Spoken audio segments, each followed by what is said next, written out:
The night was dead still, as if the universe itself held its breath. I'd been summoned, a reluctant visitor, to an old family estate I hadn't seen in decades.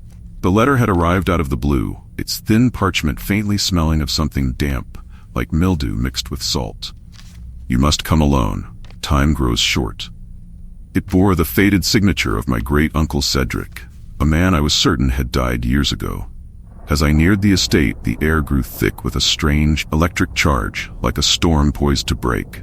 The house stood silhouetted against a sky marred by an unnatural hue, an oily green swirling among the stars. My hand trembled as I pushed open the rusted gate and stepped onto the overgrown path. A sudden, relentless dread washed over me, and though I could not name its source, every instinct urged me to leave. But I couldn't. The house loomed, its decrepit structure buckling under the weight of time. My footsteps echoed as I entered, the air thick with rot and stale perfume. I followed the corridor, the light dimming as if it were being devoured by the darkness itself. At the end, I found a door, slightly ajar, and inside, my great-uncle, or what was left of him. He sat rigid in an armchair, gaunt and skeletal, his skin stretched taut over his face, eyes sunk deep in their sockets.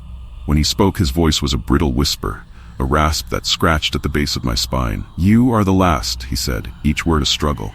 He gestured to an ancient, leather-bound tome on the table beside him.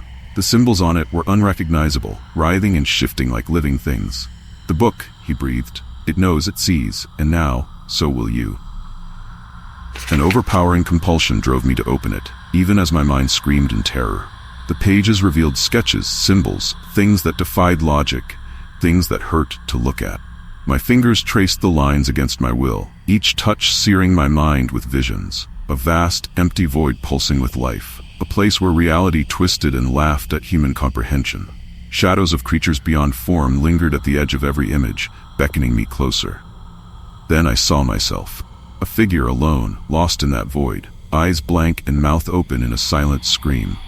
The floor gave way beneath me, and the last thing I saw before I tumbled into darkness was my great-uncle's face twisted into a grin. "Now, you belong." I don't know how I escaped, but when I awoke, I was back in my own bed. The house was gone, the estate vanished without a trace. Yet, every night since, I hear whispers coaxing me back to that book, that house, that void. I know it waits, hungry for my return. And I know one day, I'll be too weak to resist.